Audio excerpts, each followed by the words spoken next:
I'm Laura Ingraham. This is the Ingraham Angle from Washington tonight. As always, thanks for spending some time with us. Wish casting versus governing. That's the focus of tonight's angle.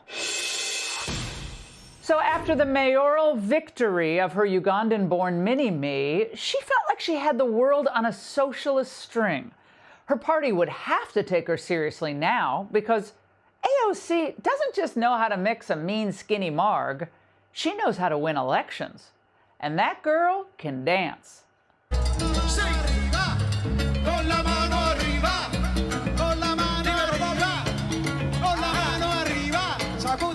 Pretty good, right? You got the beat? Well, feeling very powerful, a little heady, feeling confident means you can vent with impunity. Should Chuck Schumer stay as minority leader? I think what is so important for folks to understand is that this problem is bigger than one person, and it actually is bigger than the minority leader in the Senate. You had 8 Senate Democrats who coordinated their own votes on this. Yeah, they actually thought for themselves? Wow, I didn't know that wasn't allowed in today's Democrat Party.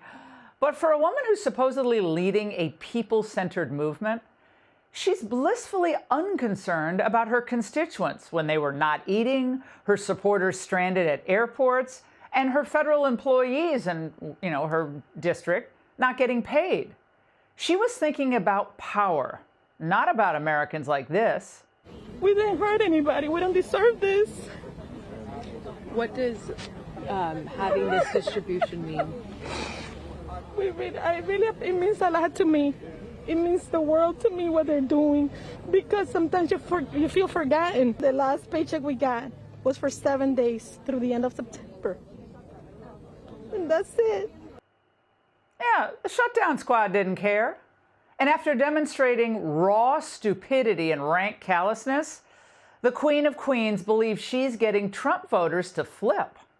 I fully welcome Trump voters into our coalition. I can't tell you how many times someone has pulled me aside and said either I was once a big Trump voter and a Trump supporter and I watched Fox News every day, but then I started to kind of expand my world and where I got information, or people who meet me who are really big Republicans now, and they are shocked when they meet me because they're like, you are nothing like I was told you are. Oh, well, she's fun, right? She seems very fun. But is there a living American with brain synapses still firing who actually believes what she just said? Of course not. But AOC isn't only the progressive out there with delusions of grandeur. I remember when we were doing our art competition in my district, and obviously it's open to all the kids in the district. And I remember a father coming up to me and telling me, I appreciate you for doing this competition. My daughter loved participating. I am a Republican, but I love you. They love me. I suggest an over-the-counter earwax removal kit, because if it was an actual Republican that came up to her, you probably heard, I loathe, not I love you. But none of this should surprise us, because their stock in trade is the selling of fantasies. The fantasy of giving people endless free stuff, the fantasy of providing affordable care to all without unsustainable government subsidies, the fantasy that women would tolerate men invading their sports and their private spaces. Come on. Look, all of it was a vicious, cruel lie. Socialism with a smile can be popular on Insta, but it's still socialism, and it always produces the same result: scarcity, bureaucracy, poverty, conformity, and dependency.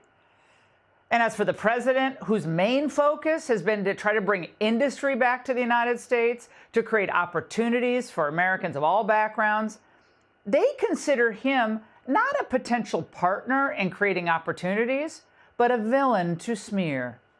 Donald Trump is a vindictive politician and a heartless man. The president of the United States is cruel, dishonorable human being who would just assume they shoot somebody down. He's insecure. He's a wannabe dictator. Yeah, well, consider the sources. But, some of the criticisms have had an impact. Young voters seem pretty disillusioned with both parties, but in liberal New York, no surprise there, they voted big for Mamdani. In the 2024 election, we all remember Trump's numbers had edged up, a decent amount among young voters 18 to 29, and more so for men. But current anxiety is real, and Republicans should address, not blow off, young people's concerns. And here's the good news. They're not blowing it off. This is Vice President Vance, who's on with Hannity tonight. A lot of young people are saying housing is way too expensive. Why is that? Because we flooded the country with 30 million illegal immigrants who are taking houses that ought by right go to American citizens. What we're doing is trying to make it easier to build houses, trying to make it easier to build factories and things like that so that people have good jobs. We're also getting all of those illegal aliens out of our country. Solutions, not smears. Well, of course, Trump has also been urging Jerome "too late" Powell to lower rates, interest rates. The Fed chair has single-handedly cost the U.S. economy tens of billions of dollars, maybe more, by playing what looks like a cynical political game with interest rates. So, of course, mortgages are really, high for most people. They're unacceptably high.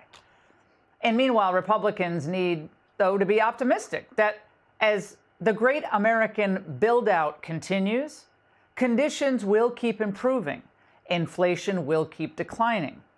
Right now, AI data centers are already sucking up an enormous amount of our energy capacity, which, of course, is driving up costs. But that's going to improve. So when our energy capacity grows, and that's going to take a little bit of time, our electricity prices will start coming down.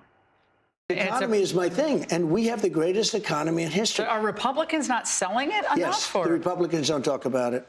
So they need to do a better job on Capitol Hill. The Democrats give false talk, and the Republicans, and I say it all the time, Republicans have to talk about the fact that prices are down. Eggs, gas prices, they are down. It's true that others are up for a variety of reasons. And while Trump is fighting policy battle after policy battle, also forging peace in Gaza, forcing Europe to pay more for their own defense, all good stuff, he's also showing his heart for the most vulnerable. As we make America great again, we are going to protect American children in foster care, and we're going to ensure that they will never, ever be forgotten. These children will never be forgotten, and they're going to grow up to be unbelievable, strong, smart, wealthy, productive citizens. I love this. First Lady Melania Trump, this problem with foster care has been going on for decades and decades. No one seemed to have an answer. They're stepping in to help. That is a very good thing. So spewing like socialist slogans on TikTok and chatting up your celebrity friends on Instagram, it's cute, but it's also easy. Governing, actually helping people, forging real solutions to challenging problems, that is hard. It takes courage and guts. And that's The Angle. Hey, Sean Hannity here. Hey, click here to subscribe to Fox News YouTube page and catch our hottest interviews and most compelling analysis. You will not get it anywhere else.